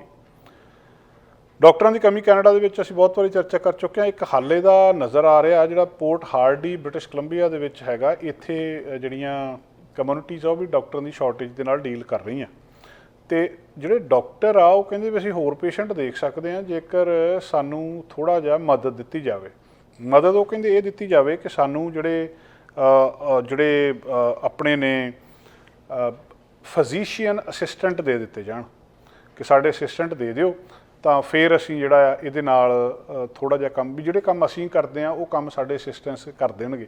ਕਿ ਬਹੁਤ ਸਾਰੀਆਂ ਇੱਕ ਡਾਕਟਰ ਦੀਆਂ ਟਾਸਕ ਹੁੰਦੀਆਂ ਜਿਹੜੀਆਂ ਉਹ ਜਿਹੜੇ ਅਸਿਸਟੈਂਟ ਆ ਉਹ ਕਰ ਸਕਦੇ, ਵੀ ਹਰ ਕੰਮ ਦੇ ਵਿੱਚ ਡਾਕਟਰ ਨੂੰ ਇਨਵੋਲਵ ਹੋਣਾ ਜ਼ਰੂਰੀ ਨਹੀਂ। ਹੁਣ ਮਸਲਾ ਇਹ ਹੈ ਕਿ ਡਾਕਟਰ ਜ਼ਿਆਦਾ ਨਹੀਂ ਆ ਰਹੇ ਤੇ ਉਹ ਜੇ ਡਾਕਟਰ ਨਹੀਂ ਆ ਰਹੇ ਤਾਂ ਉਸ ਮਾਮਲੇ ਦੇ ਵਿੱਚ ਡਾਕਟਰ ਨਹੀਂ ਮਿਲ ਰਿਹਾ ਤਾਂ ਉਸ ਮਾਮਲੇ ਦੇ ਵਿੱਚ ਤੁਹਾਨੂੰ ਇਹ ਆ ਕਿ ਉਹਨਾਂ ਡਾਕਟਰ ਦੇ ਅਸਿਸਟੈਂਟ ਰੱਖ ਦਿੱਤੇ ਜਾਣ ਜਿਹੜੇ ਡਾਕਟਰ ਦੀ ਮਦਦ ਕਰਨ। ਤੇ ਇਹਦਾ ਮਤਲਬ ਇਹ ਆ ਕਿ ਇੱਕ ਡਾਕਟਰ ਜ਼ਿਆਦਾ ਮਰੀਜ਼ਾਂ ਨੂੰ ਦੇਖ ਸਕੂਗਾ ਤੇ ਇਹਦੇ ਨਾਲ ਕੁਛ ਸਮੱਸਿਆ ਹੱਲ ਹੋ ਸਕਦੀ ਆ। ਔਰ ਦੂਸਰਾ ਇਸ ਮਾਮਲੇ ਦੇ ਵਿੱਚ ਇਹ ਵੀ ਆ ਕਿ ਉਹ ਹਰ ਇੱਕ ਕਿਸੇ ਨੂੰ ਅਸਿਸਟੈਂਟ ਨਹੀਂ ਬਣਾਇਆ ਜਾ ਸਕਦਾ ਕਿ ਕਿਸੇ ਨੂੰ ਵੀ ਉਹ ਹਾਇਰ ਕਰ ਲੈਣ। ਦੀ 2 ਸਾਲ ਦੀ ਸਪੈਸੀਫਿਕ ਟ੍ਰੇਨਿੰਗ ਪ੍ਰੋਗਰਾਮ ਆ ਜਿਹੜਾ ਪੇਸ਼ੈਂਟ ਦੀ ਇੰਟਰਵਿਊ ਕਰਨੀ, ਉਹਨੂੰ ਐਗਜ਼ਾਮ ਕਰਨਾ, ਉਹਨੂੰ ਪੁੱਛਣਾ ਗਿੱਛਣਾ, ਜਾਂ ਉਹ ਜਿਹੜੀ ਡਾਕਟਰ ਨੇ ਦਵਾਈ ਕਹੀ ਆ ਉਹ ਲਿਖ ਦੇਣੀ, ਜਾਂ ਉਹਨੂੰ ਸਰਜਰੀ ਦੇ ਵਿੱਚ ਅਸਿਸਟ ਕਰਨਾ। ਜਿਹੜੇ ਨਰਸ ਪ੍ਰੈਕਟੀਸ਼ਨਰਸ ਨੇ ਜਿਹੜੇ ਮਤਲਬ ਇੰਡੀਪੈਂਡੈਂਟਲੀ ਪ੍ਰੈਕਟਿਸ ਨਹੀਂ ਕਰਦੇ, ਉਹ ਮਤਲਬ ਉਸੇ ਤਰੀਕੇ ਦੇ ਨਾਲ ਡਾਕਟਰ ਦੇ ਨਾਂ ਥੱਲੇ ਉਹਦੇ ਨਾਲ ਕੰਮ ਕਰਨਗੇ। ਸੋ ਹੁਣ ਕੀ ਜਿਹੜੀ ਪੋਰਟ ਹਾਰਡੀ ਦੇ ਵਿੱਚ ਡਾਕਟਰਸ ਨੇ, ਇਹ ਬ੍ਰਿਟਿਸ਼ ਕੋਲੰਬੀਆ ਦਾ ਇੱਕ ਸ਼ਹਿਰ ਆ ਪੋਰਟ ਹਾਰਡੀ ਇੱਥੇ ਵੈਨਕੂਵਰ ਆਈਲੈਂਡ ਤੇ, ਇਹਨਾਂ ਨੇ ਮੰਗ ਕੀਤੀ ਆ ਤੇ ਜੇ ਕਿਉਂਕਿ ਉੱਥੇ ਐਮਰਜੈਂਸੀ ਰੂਮਸ ਦੇ ਵਿੱਚ ਬਹੁਤ ਰਸ਼ ਆ, ਜਿਹੜੇ ਬਹੁਤ ਸਾਰੀਆਂ ਥਾਵਾਂ ਦੇ ਉੱਤੇ ਇਹਨਾਂ ਦੀ ਮਦਦ ਮਿਲ ਸਕਦੀ ਆ ਜਿਹੜਾ ਜਿੱਥੇ। ਔਰ ਦੂਜੇ ਪਾਸੇ ਜਿਹੜਾ ਰੂਰਲ ਮੈਨੀਟੋਬਾ ਆ ਜਿਹੜੇ ਉੱਥੇ ਇਹਨਾਂ ਨੂੰ ਆਥੋਰਾਈਜ਼ ਕਰ ਦਿੱਤਾ ਗਿਆ ਆ ਤੇ ਇਸੇ ਤਰ੍ਹਾਂ ਰੈਗੂਲੇਟਡ ਕੀਤਾ ਗਿਆ ਇਹਨਾਂ ਨੂੰ ਅਲਬਰਟਾ ਦੇ ਵਿੱਚ, ਅੰਟਾਰੀਓ ਦੇ ਵਿੱਚ, ਨਿਊ ਬ੍ਰਾਂਸਿਸ ਦੇ ਵਿੱਚ ਤੇ 2 ਹੋਰ ਪ੍ਰੋਵਿੰਸ ਜਿਹੜੇ ਨੋਵਾ ਸਕੋਸ਼ੀਆ ਤੇ ਨਿਊ ਫਾਊਂਡਲੈਂਡ ਹੈਗਾ, ਉੱਥੇ ਪਾਇਲਟ ਪ੍ਰੋਜੈਕਟ ਇਸ ਮਾਮਲੇ ਦੇ ਵਿੱਚ ਜਿਹੜੇ ਚੱਲ ਰਹੇ ਆ। ਸੋ ਹੁਣ ਹੋ ਸਕਦਾ ਜੇ ਇਹ ਜਿਹੜਾ ਤਰੀਕਾ ਆ ਇਹ ਚੱਲ ਜਾਂਦਾ ਤਾਂ ਫਿਜ਼ੀਸ਼ੀਅਨ ਅਸਿਸਟੈਂਟਸ ਡਾਕਟਰਾਂ ਦੀ ਕਮੀ ਨੂੰ ਪੂਰਾ ਕਰ ਸਕਦੇ ਆ। ਇੱਕ ਵੱਡਾ ਰੋਲ ਪਲੇ ਹੋ ਸਕਦਾ ਆ, ਜਿਹੜਾ ਬਹੁਤ ਵੱਡਾ ਸੰਕਟ ਇਸ ਵੇਲੇ। ਔਰ ਜਿਹੜੇ ਫਿਜ਼ੀਸ਼ੀਅਨ ਅਸਿਸਟੈਂਟ ਨੇ ਕਹਿੰਦੇ ਮਿਲਟਰੀ ਦੇ ਵਿੱਚ ਆਮ ਹੀ ਆ, ਕਾਮਨ ਗੱਲ ਆ ਕਿ ਜਿਹੜਾ ਕੈਨੇਡਾ ਦੇ ਵਿੱਚ ਕਿਸੇ ਇੱਕ ਪ੍ਰੋਗਰਾਮ ਦੇ ਵਿੱਚ ਜਿਹੜਾ university of Manitoba, university of Toronto ਜਾਂ ਜਿਹੜੀ ਮੈਕਮਾਸਟਰ ਯੂਨੀਵਰਸਿਟੀ ਹੈਮਿਲਟਨ ਦੇ ਅੰਟੈਰੀਓ ਦੇ ਵਿੱਚ ਉੱਥੇ ਟ੍ਰੇਨ ਕੀਤਾ ਜਾ ਸਕਦਾ। ਔਰ ਮਿਲਟਰੀ ਦੇ ਵਿੱਚ ਕਹਿੰਦੇ ਪ੍ਰੈਕਟਿਸ ਆਮ ਹੀ ਹੈਗੀ ਆ, ਅਤੇ ਉੱਥੇ ਜਿਹੜਾ ਕਿਸੇ ਇਹਨਾਂ ਦੇ ਜਿਹੜੇ ਬੇਸ ਹੁੰਦੇ ਆ ਮਿਲਟਰੀ ਦੇ, ਉੱਥੇ ਕਹਿੰਦੇ ਇਹ ਆਮ ਤੌਰ ਦੇ ਉੱਤੇ ਹੁੰਦੇ ਆ। ਸੋ ਇਹਦੇ ਨਾਲ ਹੋ ਸਕਦਾ ਕਿ ਬ੍ਰਿਟਿਸ਼ ਕੋਲੰਬੀਆ ਦੇ ਵਿੱਚ ਜਾਂ ਬਾਕੀ ਥਾਵਾਂ ਦੇ ਉੱਤੇ ਜਿਹੜੇ ਮਦਦ ਆ ਇਹਦੇ ਨਾਲ ਡਾਕਟਰਾਂ ਨੂੰ ਮਿਲ ਸਕਦੀ ਆ। ਐਮਰਜੈਂਸੀ ਡਿਪਾਰਟਮੈਂਟ ਦੇ ਉੱਤੇ ਬੋਝ ਘੱਟ ਸਕਦਾ ਆ। ਜਿਹੜੀਆਂ ਘੱਟੋ ਘੱਟ ਬੰਦ ਕੀਤੀਆਂ ਜਾਂਦੀਆਂ ਐਮਰਜੈਂਸੀ ਵੀਕਐਂਡਸ ਦੇ ਉੱਤੇ ਬਹੁਤ ਸਾਰੇ, ਉਹਨਾਂ ਦੇ ਉੱਤੇ ਵੀ ਰੋਕ ਲੱਗ ਸਕਦੀ ਹੈ। ਕੈਨੇਡਾ ਤੋਂ ਲੋਕ ਅਮਰੀਕਾ ਦੇ ਵਿੱਚ ਜਾਂਦੇ ਆ, ਅਮਰੀਕਾ ਤੋਂ ਲੋਕ ਕੈਨੇਡਾ ਦੇ ਵਿੱਚ ਆਉਂਦੇ ਆ। ਦੁਨੀਆ ਦੇ ਵੱਖ-ਵੱਖ ਦੇਸ਼ਾਂ ਤੋਂ ਇੱਧਰ ਉੱਧਰ ਜਾਂਦੇ ਰਹਿੰਦੇ ਆ। ਕੁਛ ਮਾਈਗ੍ਰੇਸ਼ਨ ਜਿਹੜੀ ਜ਼ਿਆਦਾ ਹੁੰਦੀ ਹੈ, ਜਿਹਨੇ ਡਿਵੈਲਪਿੰਗ ਕੰਟਰੀਜ਼ ਨੇ, ਇੰਡੀਆ ਜਾਂ ਦੂਜੇ ਦੇਸ਼ ਆ, ਉਹਨਾਂ ਤੋਂ ਕੈਨੇਡਾ ਦੇ ਵਿੱਚ ਲੋਕ ਆਉਂਦੇ ਆ ਅਤੇ ਇੱਥੇ ਹੀ ਫਿਰ ਰਹਿ ਜਾਂਦੇ ਆ। ਪਿਛਲੇ ਕੁਝ ਸਾਲਾਂ ਦੇ ਵਿੱਚ ਜਿਹੜੇ ਲੋਕ ਕੈਨੇਡਾ ਤੋਂ ਅਮਰੀਕਾ ਜਾਂਦੇ ਉਹਨਾਂ ਦੀ ਗਿਣਤੀ ਘਟ ਗਈ ਆ। ਬਹੁਤ ਸਾਰੇ ਲੋਕ ਆ, ਖਾਸ ਕਰ ਬੱਚੇ, ਜਦੋਂ ਪੜ੍ਹਾਈ ਤੋਂ ਬਾਅਦ ਕਈ ਅਪਰਚੁਨਿਟੀਜ਼ ਲਈ, ਕਈ ਨੌਕਰੀਆਂ ਦੇ ਲਈ ਅਮਰੀਕਾ ਚਲ ਜਾਂਦੇ ਆ। ਔਰ ਜਿੱਦਾਂ ਇੱਥੇ ਦਾ ਬ੍ਰੇਨ ਡਰੇਨ ਹੋ ਜਾਂਦਾ, ਮਤਲਬ ਇੱਥੇ ਉਹ ਸਾਰੀ ਪੜ੍ਹਾਈ ਕਰਦੇ ਰਹੇ, ਸਰਕਾਰ ਦਾ ਖਰਚਾ ਹੁੰਦਾ ਰਿਹਾ, ਸਰਕਾਰ ਦੇ ਪੈਸੇ ਲੱਗਦੇ ਰਹੇ, ਅਤੇ ਮੁੜ ਕੇ ਜਦੋਂ ਉਹ ਬੱਚਾ ਕੁਛ ਬਣ ਗਿਆ, ਸਾਇੰਟਿਸਟ, ਡਾਕਟਰ, ਇੰਜੀਨੀਅਰ ਜਾਂ ਕੁਛ ਵੀ ਬਣ ਗਿਆ, ਮੁੜ ਕੇ ਅਮਰੀਕਾ ਚਲੇ ਜਾਂਦਾ ਸੀ। ਬ੍ਰੇਨ ਡਰੇਨ ਕੈਨੇਡਾ ਦਾ ਹੋ ਰਿਹਾ ਸੀ। ਬਿਲਕੁਲ ਉਸੇ ਤਰ੍ਹਾਂ ਜਿਸ ਤਰ੍ਹਾਂ ਕਿਹਾ ਜਾਂਦਾ ਕਿ ਜਿਹੜੀਆਂ ਡਿਵੈਲਪਿੰਗ ਕੰਟਰੀਜ਼ ਨੇ, ਉਹਨਾਂ ਦੇ ਜਿਹੜੇ ਸਿਖਰ ਦੇ ਦਿਮਾਗ ਨੇ, ਉਹਨਾਂ ਨੂੰ ਜਿਹੜੇ ਡਿਵੈਲਪਡ ਕੰਟਰੀਜ਼ ਆ ਉਹ ਲੈ ਜਾਂਦੀਆਂ। ਹੁਣ ਜਿਹੜੀ ਨਵੀਂ ਰਿਸਰਚ ਆਈ ਆ, ਇਹ ਦੱਸ ਰਹੀ ਆ, ਜਿਹੜੀ ਐਸੋਸੀਏਸ਼ਨ ਫਾਰ ਕੈਨੇਡੀਅਨ ਸਟੱਡੀਜ਼ ਆ ਉਹਨਾਂ ਨੇ ਕੀਤੀ ਆ, ਉਹ ਇਹ ਦੱਸ ਰਹੀ ਆ ਕਿ ਕੈਨੇਡੀਅਨਸ ਹੁਣ ਜ਼ਿਆਦਾ ਉੱਧਰ ਨਹੀਂ ਜਾ ਰਹੇ। 10 ਸਾਲਾਂ ਦਾ ਉਹਨਾਂ ਨੇ ਪਹਿਲਾਂ ਸਟੱਡੀ ਕੀਤਾ ਸੀ, 2001 ਤੋਂ ਲੈ ਕੇ 2010 ਤੱਕ ਲਗਭਗ ਔਨ ਐਨ ਐਵਰੇਜ ਇੱਕ ਸਾਲ ਦੇ ਵਿੱਚ 15,000 ਜਿਹੜਾ ਇਹ ਬ੍ਰੇਨ ਆ ਉੱਧਰ ਚਲੇ ਜਾਂਦਾ ਸੀ। ਯਾਨੀ 15,000 ਬੰਦਾ ਜਿਹੜਾ ਉਹ ਕੈਨੇਡਾ ਛੱਡ ਕੇ ਅਮਰੀਕਾ ਨੂੰ ਚਲੇ ਜਾਂਦਾ ਸੀ, ਉੱਥੇ ਚਲਿਆ ਜਾਂਦਾ ਸੀ। ਅਤੇ ਜਿਹਦਾ ਮਤਲਬ 15,000 ਦਾ ਮਤਲਬ ਇਹ ਸੀ ਕਿ 23,455 ਲੋਕ ਜਿਹੜੇ ਆ ਉਹ ਕੈਨੇਡਾ ਛੱਡਦੇ ਸੀਗੇ ਜਾ ਕੇ ਅਮਰੀਕਾ ਦੇ ਵਿੱਚ, ਅਤੇ ਜਿਹੜੇ 7950 8,000 ਦੇ ਕਰੀਬ ਆ ਉਹ ਦੂਜੀ ਡਾਇਰੈਕਸ਼ਨ ਦੇ ਵਿੱਚ ਆਉਂਦੇ ਸੀਗੇ। ਮਤਲਬ ਉੱਧਰੋਂ ਇੱਧਰ ਨੂੰ ਆ ਜਾਂਦੇ ਸੀ ਅਤੇ ਲਾ ਪਾ ਕੇ, ਮਤਲਬ 8,000 ਉੱਧਰ ਆ ਗਿਆ, 23,000 ਉੱਧਰ ਚਲੇ ਗਿਆ। ਟੋਟਲ 15,000 ਬੰਦਾ ਕੈਨੇਡਾ ਦਾ ਜਿਹੜਾ PR ਸੀ ਅਮਰੀਕਾ ਦੇ ਵਿੱਚ ਸੈਟਲ ਹੋ ਜਾਂਦਾ ਸੀ। 2014 ਦੇ ਵਿੱਚ ਇਹ ਜਿਹੜਾ ਡਰੋਪ ਹੋ ਗਿਆ ਸੀ, 10,000 ਤੋਂ ਥੱਲੇ ਆ ਗਿਆ ਸੀ ਪਹਿਲੀ ਵਾਰੀ। ਮਤਲਬ 11,087 ਫਿਰ ਇਹ 2015 ਦੇ ਵਿੱਚ ਆ ਗਿਆ, ਅਤੇ 10,000 ਆ 2016 ਦੇ ਵਿੱਚ ਆ ਗਿਆ। ਮਤਲਬ ਸਟੈਡੀਲੀ ਇਹ ਡਿਕਲਾਈਨ ਕਰ ਰਿਹਾ ਇਹ ਸਾਰਾ ਕੁਛ। 2010 'ਚ 15,000 ਤੋਂ ਘੱਟਦਾ 10,000 ਦੇ ਉੱਤੇ ਆ ਗਿਆ, ਅਤੇ 18-19 ਦੇ ਵਿੱਚ ਜਿਹੜਾ ਇਹ ਜਿਹੜਾ 4,000 ਤੋਂ ਵੀ ਘੱਟ ਇੱਕ ਸਾਲ ਦੇ ਵਿੱਚ ਲੋਕ ਜਿਹੜੇ ਉੱਧਰਲੇ ਪਾਸੇ ਗਏ ਆ, ਕਿਉਂਕਿ ਕੰਮ ਉਲਟਾ ਹੋ ਗਿਆ। ਹੁਣ 14,000 ਬੰਦਾ ਜਿਹੜਾ ਆ ਉਹ ਕੈਨੇਡਾ ਛੱਡ ਕੇ ਗਿਆ ਅਮਰੀਕਾ ਦੇ ਵਿੱਚ, ਅਤੇ 11,000 ਬੰਦਾ ਅਮਰੀਕਾ ਛੱਡ ਕੇ ਇੱਧਰਲੇ ਪਾਸੇ ਨੂੰ ਆ ਗਿਆ। 2022 ਦੇ ਪਹਿਲੇ 6 ਮਹੀਨਿਆਂ ਦੇ ਵਿੱਚ 6,000 ਅਮਰੀਕਨ ਕੈਨੇਡਾ ਮੂਵ ਹੋਏ ਆ। ਸੋ ਜਿਹੜਾ ਬ੍ਰੇਨ ਡਰੇਨ ਸੀਗਾ, ਜਿਹਨੂੰ ਕਹਿੰਦੇ ਸੀ ਕਿ ਕੈਨੇਡੀਅਨ ਜਿਹੜੇ ਇੱਥੋਂ ਦੇ ਲੋਕ ਆ ਉੱਧਰਲੇ ਪਾਸੇ ਜਾਈ ਜਾਂਦੇ ਅਤੇ ਸਾਡਾ ਨੁਕਸਾਨ ਹੋ ਰਿਹਾ ਆ, ਉਹਦੇ ਵਿੱਚ ਹੁਣ ਦੱਸਦੇ ਆ ਕਿ ਕਲੀਅਰ ਕੱਟ ਇੱਕ ਡਿਕਲਾਈਨ ਆ। ਅਤੇ ਅਮਰੀਕਾ ਵਾਲੇ ਪਾਸਿਓਂ ਕੈਨੇਡਾ ਵਾਲੇ ਪਾਸੇ ਆਉਣ ਵਾਲੇ ਲੋਕਾਂ ਦੀ ਗਿਣਤੀ ਵੱਧ ਗਈ ਆ। 1 ਤੋਂ 10 ਤੱਕ ਜਿਹੜੇ 8,000 ਦੇ ਕੀ ਅਮਰੀਕਨ ਜਿਹੜੇ ਆ ਉਹ ਕੈਨੇਡਾ ਦੇ ਵਿੱਚ ਆਉਂਦੇ ਸੀ ਹਰ ਸਾਲ ਔਨ ਐਨ ਐਵਰੇਜ। ਅਤੇ ਇਹ ਜਿਹੜੀ ਫਿਗਰ ਆ ਹੌਲੀ ਹੌਲੀ ਚੜ੍ਹਦੀ ਜਦੋਂ ਟਰੰਪ ਸਾਹਿਬ ਰਾਸ਼ਟਰਪਤੀ ਸੀਗੇ ਉਸ ਵੇਲੇ ਕਾਫੀ ਜ਼ਿਆਦਾ ਵੱਧ ਗਈ ਸੀ, 8400 ਹੋ ਗਿਆ ਸੀ 16 ਦੇ ਵਿੱਚ, ਅਤੇ 10,780 ਜਿਹੜੇ ਆ 2019 ਦੇ ਵਿੱਚ ਹੋ ਗਏ ਸੀਗੇ। 2021 ਦੇ ਵਿੱਚ ਰਿਕਾਰਡ ਬ੍ਰੇਕਿੰਗ 11,955 ਅਮਰੀਕਨਸ ਜਿਹੜੇ ਆ ਉਹ ਐਮੀਗ੍ਰੇਟ ਹੋਏ ਸੀ ਅਮਰੀਕਾ ਤੋਂ ਕੈਨੇਡਾ ਦੇ ਵਿੱਚ, ਅਤੇ 15,000 ਜਿਹੜਾ ਸੀ ਉਹ ਇੱਧਰੋਂ ਕੈਨੇਡਾ ਤੋਂ ਉੱਧਰਲੇ ਪਾਸੇ ਗਿਆ ਸੀ। ਅਤੇ ਨੈੱਟ ਲਾਸ ਕੈਨੇਡਾ ਦਾ ਸਿਰਫ 3300 ਰਹਿ ਗਿਆ ਸੀ, ਜਿਹੜਾ ਕਿ ਆਪਣੇ ਆਪ ਦੇ ਵਿੱਚ ਹਿਸਟੋਰਿਕ ਲੋ ਸੀ। ਪਹਿਲਾਂ ਕਦੇ ਇੰਨਾ ਨਹੀਂ ਹੋਇਆ ਕਿ ਇੰਨਾ ਘੱਟ ਜਿਹੜਾ ਫਰਕ ਰਹਿ ਗਿਆ ਜਾਵੇ। ਸੋ ਇਹ ਇੱਕ ਕੈਨੇਡਾ ਦੇ ਲਈ ਜਿਹੜੀ ਇੱਕ ਚੰਗੀ ਗੱਲ ਹੈ, ਜਿੱਥੇ ਕਿਉਂਕਿ ਕੈਨੇਡਾ ਦਾ ਸੰਬੰਧ ਇਸ ਗੱਲ ਦੇ ਨਾਲ ਵੀ ਆ ਕਿ ਕਿਸੇ ਨਾ ਕਿਸੇ ਤਰ੍ਹਾਂ ਜਿਹੜਾ ਬਾਹਰੋਂ ਇਹ ਤਾਂ ਲੋਕਾਂ ਨੂੰ ਇੱਥੇ ਸੱਦ ਰਹੇ ਆ ਰਹਿਣ ਦੇ ਲਈ, ਅਤੇ ਜੇ ਇਹਨਾਂ ਦੇ ਆਪਣੇ ਟ੍ਰੇਨ ਕੀਤੇ ਅੱਗੇ ਜਾਣ ਲੱਗ ਪਿਆ ਤਾਂ ਇੱਥੇ ਘਾਟਾ ਹੋਰ ਵੱਡਾ ਆ ਜਾਊਗਾ। ਔਰ ਇਹਦੇ 'ਚ ਫਰਕ ਆ ਕਿ ਜਿਹੜੇ ਵਾਈਟ ਆ ਉਹ ਕਿੰਨੇ ਜਾਂਦੇ ਆ, ਨੌਨ ਵਾਈਟ ਕਿੰਨੇ ਜਾਂਦੇ ਆ। ਜਿਹੜੇ ਨੌਨ ਵਾਈਟ ਕੈਨੇਡੀਅਨਸ ਨੇ 27%, ਮਤਲਬ ਇਹ ਜ਼ਿਆਦਾ ਚਾਂਸਸ ਆ ਇਹਨਾਂ ਦੇ ਵਾਈਟ ਕੈਨੇਡੀਅਨਸ ਨਾਲੋਂ, ਜਿਹੜੇ ਇਹ ਸੋਚਦੇ ਆ ਕਿ ਅਮਰੀਕਾ ਦੇ ਵਿੱਚ ਜ਼ਿਆਦਾ ਅਪਰਚੁਨਿਟੀਜ਼ ਹੈਗੀਆਂ, ਇਕਨੋਮਿਕ ਅਪਰਚੁਨਿਟੀਜ਼ ਕੈਨੇਡਾ ਦੇ ਨਾਲੋਂ। ਜਿਹੜੇ ਵਾਈਟ ਕਹਿ ਲਓ ਤੁਸੀਂ ਲੋਕ ਨੇ, ਉਹ 51% ਜਿਹੜੇ ਵਾਈਟ ਕੈਨੇਡੀਅਨਸ ਨੇ ਉਹ ਇਹ ਬਿਲੀਵ ਕਰਦੇ ਆ ਕਿ ਕੈਨੇਡਾ ਕੋਲੇ ਬੈਟਰ ਅਪਰਚੁਨਿਟੀਜ਼ ਹੈਗੀਆਂ ਕੰਪੇਅਰ ਟੂ ਜਿਹੜਾ ਅਮਰੀਕਾ। ਸੋ ਦੂਜੇ ਪਾਸੇ ਜਿਹੜਾ ਨਾਨ ਵਾਈਟ ਮਤਲਬ ਰੇਸ ਦੇ ਹਿਸਾਬ ਨਾਲ, ਐਥਨੀਸਿਟੀ ਦੇ ਹਿਸਾਬ ਨਾਲ ਵੀ ਲੋਕਾਂ ਦੇ ਟ੍ਰੈਂਡਸ ਦੇ ਵਿੱਚ ਤਬਦੀਲੀ ਆ ਕਿ ਕੌਣ ਜਿਹੜਾ ਉਹ ਕੀ ਕਰ ਰਿਹਾ ਹੈ ਤੇ ਉਹਦਾ ਕਿਸ ਕਿਸਮ ਦਾ ਟ੍ਰੈਂਡ ਆ। ਦੋਸਤੋ ਹੌਲੀਡੇ ਸੀਜ਼ਨ ਆ ਤੇ ਟਰਕੀ ਇੱਥੇ ਦੇ ਲਈ ਬਹੁਤ ਮਹੱਤਵਪੂਰਨ ਹੁੰਦੀ ਹੈ। ਇਸ ਹੌਲੀਡੇ ਸੀਜ਼ਨ ਦੇ ਵਿੱਚ ਲੋਕ ਟਰਕੀ ਇਹ ਖਾਂਦੇ ਆ ਇੱਥੇ। ਤੇ ਇਸ ਵੇਲੇ ਕਹਿੰਦੇ ਕਿ ਜਿਹੜਾ ਏਵੀਅਨ ਫਲੂ ਫੈਲਿਆ ਇਹਦੇ ਨਾਲ ਸੰਕਟ ਆ ਰਿਹਾ। ਏਵੀਅਨ ਫਲੂ BC ਦੇ ਵਿੱਚ ਟਰਕੀ ਪ੍ਰੋਡਿਊਸਰ ਦੇ ਉੱਤੇ ਹਾਰਡ ਹਿੱਟ ਕਰ ਰਿਹਾ ਆ। ਕ੍ਰਿਟੀਕਲ ਟਾਈਮ ਆ ਇਸ ਵੇਲੇ, ਇਹਦੀ ਮੰਗ ਸਭ ਤੋਂ ਜ਼ਿਆਦਾ ਆ। ਜਿਹੜੀ ਫਰੇਜ਼ਰ ਵੈਲੀ ਤੇ ਹੋਰ ਥਾਵਾਂ ਦੇ ਉੱਤੇ ਕਈ ਲੋਕਲ ਸਟੋਰਾਂ ਦੇ ਉੱਤੇ ਟਰਕੀ ਦੀ ਸ਼ਾਰਟੇਜ ਦੱਸੀ ਜਾ ਰਹੀ ਆ। ਟਰਕੀ ਮਤਲਬ ਇਹ ਚਿੰਤਾ ਵਾਲੀ ਗੱਲ ਆ ਕਿ ਜਿਹੜਾ ਪਿਛਲੇ 25 ਸਾਲਾਂ ਤੋਂ ਉਹ ਕਰਦੇ ਆ ਰਹੇ ਸੀਗੇ ਇਸ ਟਾਈਮ ਦੇ ਉੱਤੇ, ਤੇ ਉਹਨਾਂ ਨੂੰ ਵੀ ਪਹਿਲਾਂ ਕਦੇ ਇੱਦਾਂ ਦੀ ਟਰਕੀ ਸਪਲਾਈ ਦੇ ਵਿੱਚ ਸ਼ਾਰਟੇਜ ਨਹੀਂ ਆਈ ਸੀ। ਪਰ ਇਸ ਵੇਲੇ ਕਿਉਂਕਿ ਏਵੀਅਨ ਫਲੂ ਸੀ, ਉਸ ਕਰਕੇ ਜਿਹੜਾ ਇਸ ਵਿੱਚ ਬਹੁਤ ਵੱਡਾ ਜਿਹੜਾ ਸੰਕਟ ਦਾ ਸਾਹਮਣਾ ਕਰਨਾ ਪੈ ਰਿਹਾ ਹੈ। ਤੇ ਕੁਦਰਤੀ ਤੌਰ 'ਤੇ ਇਹਦੀਆਂ ਕੀਮਤਾਂ ਵੀ ਇਸ ਚੀਜ਼ ਦੇ ਨਾਲ ਫਿਰ ਉੱਪਰ ਵੱਲ ਨੂੰ ਜਾ ਰਹੀਆਂ। ਫਾਰਮਰ ਵੀ ਸਟਰਗਲ ਕਰ ਰਿਹਾ ਕਿ ਪਿੱਛੋਂ ਸਪਲਾਈ ਕਿਸੇ ਨਾ ਕਿਸੇ ਤਰ੍ਹਾਂ ਮਿਲ ਜਾਵੇ। ਲੋਕਾਂ ਨੂੰ ਵੀ ਇਹਦੇ ਲਈ ਸਟਰਗਲ ਕਰਨੀ ਪੈ ਰਹੀ ਹੈ ਕਿ ਉਹ ਇਹ ਟਰਕੀ ਦੀ ਮੰਗ ਨੂੰ ਕਿਸ ਤਰੀਕੇ ਦੇ ਨਾਲ ਪੂਰਾ ਕਰਦੇ। ਬਹੁਤ ਸਾਰੇ ਫਾਰਮਾਂ ਦੇ ਵਿੱਚ ਇਨਫੈਕਸ਼ਨ ਫੈਲੀ ਸੀ। ਇਹ ਡਾਟਾ ਜਿਹੜਾ ਕੈਨੇਡੀਅਨ ਫੂਡ ਇੰਸਪੈਕਸ਼ਨ ਏਜੰਸੀ ਆ ਉਹ ਦੱਸਦਾ ਸੀ ਕਿ ਦਸੰਬਰ ਦੇ ਵਿੱਚ 61 ਇਨਫੈਕਟਡ ਫਾਰਮ ਸੀਗੇ BC ਦੇ ਵਿੱਚ, ਤੇ 22 ਜਿਹੜੇ ਸੀਗੇ ਉਹਨਾਂ ਨੂੰ ਕੁਆਰੰਟਾਈਨ ਤੋਂ ਰਿਲੀਜ਼ ਕੀਤਾ ਗਿਆ ਸੀ। ਕਿਉਂਕਿ ਜਦੋਂ ਇੱਕ ਫਾਰਮ ਦੇ ਵਿੱਚ ਫੈਲ ਜਾਂਦੀ ਹੈ ਫਿਰ ਉੱਥੋਂ ਦੂਜੇ ਫਾਰਮ ਤੱਕ ਉਹਨੂੰ ਮਤਲਬ ਰੋਕਿਆ ਜਾਂਦਾ ਕਿ ਕਿਸੇ ਨਾ ਕਿਸੇ ਤਰ੍ਹਾਂ ਦੂਜੇ ਫਾਰਮ ਤੱਕ ਨਾ ਜਾਵੇ। ਸੋ ਇਹ ਇੱਕ ਸੰਕਟ ਹੈ ਇਸ ਵੇਲੇ ਏਵੀਅਨ ਫਲੂ ਕਰਕੇ।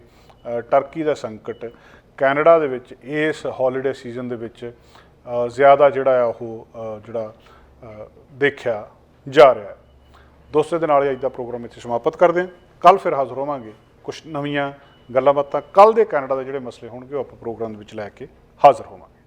ਸਾਡਾ ਹਰ ਇੱਕ ਪ੍ਰੋਗਰਾਮ ਦੇਖਣ ਤੇ ਸਾਡੇ ਨਾਲ ਜੁੜਨ ਲਈ ਸਬਸਕ੍ਰਾਈਬ ਕਰੋ ਚੈਨਲ ਪੰਜਾਬੀ ਤੇ ਨੋਟੀਫਿਕੇਸ਼ਨ ਲਈ ਬੈਲ ਆਈਕਨ ਵਾਲੇ ਬਟਨ ਤੇ ਕਲਿੱਕ ਕਰੋ।